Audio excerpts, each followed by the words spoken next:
When Evil Lurks movie review. Welcome back to the 11th annual Halloween special. Hope you guys are having fun tonight. We're talking about a new release called When Evil Lurks. The film hails from Argentina and is directed by Damian Rubinoff, the man behind Terrified. And here in a remote village, two brothers find a demon-infected man just about to give birth to evil itself.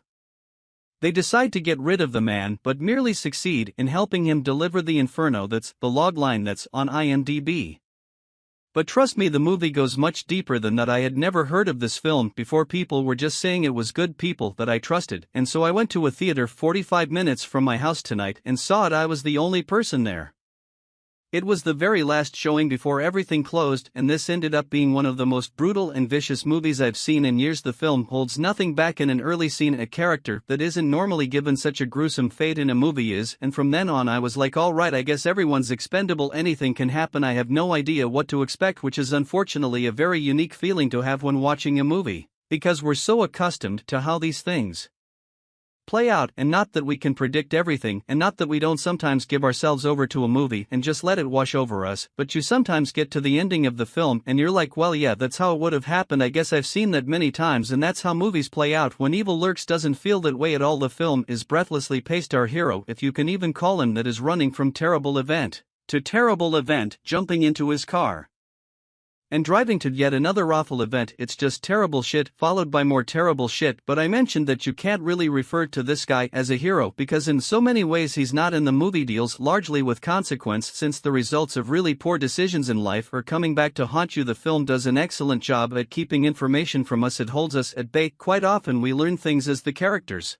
learn things if they stumble across a new piece of evidence that's very gruesome that might lead them to something else that's very gruesome. We learn it when they learn it. So I wouldn't call the movie suspenseful, because you build suspense by putting the audience ahead of the characters. We know somebody is in that room, and so we don't want our hero to go into that room, but they don't know that, and so we're ahead of them. And we feel that suspense. We don't get that here. This movie is shocking though, because we are withheld so much information, and when things happen, Damian Rubin, it is not cut away from them and lets us see these horrible events in all of their glory. So he bypassed this suspense in favor of shock, and I think it works very well. But back to my original point about our protagonist not exactly being a very good person. We are withheld so much information even about him that we eventually uncover, and very early. This is not a spoiler, I'm talking about like the first 15-20 minutes of the movie, that he has a family. We also learn that he never paid child support. He wasn't around for his kids. He essentially abandoned them, and his kids don't even feel like visiting him. And he makes choices in the movie that I didn't agree with. He does things that seem stupid, that continue his plight, that makes it worse for him and everyone else, including those he loves. And you watch him make these choices and you realize it is genuinely out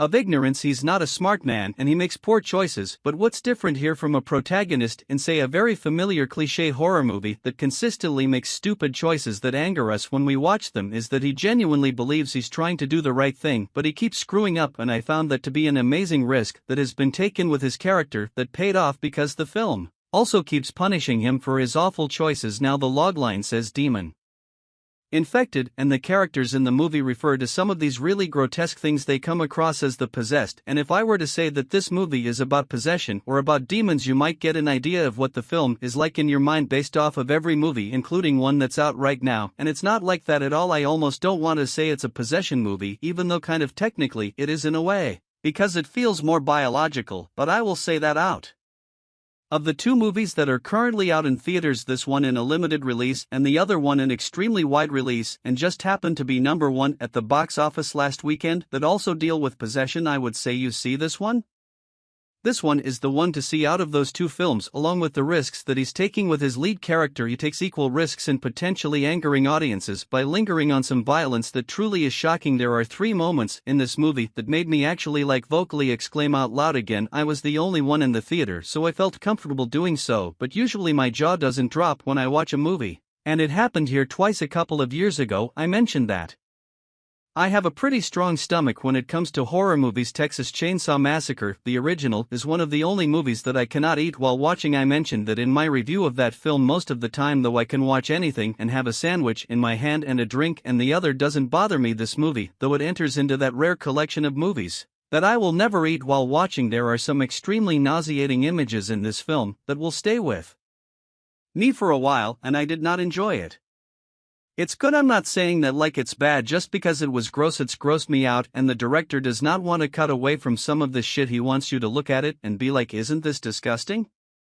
And I'm like, yeah bro, that's really sick man. Why? Why do I have to look at that?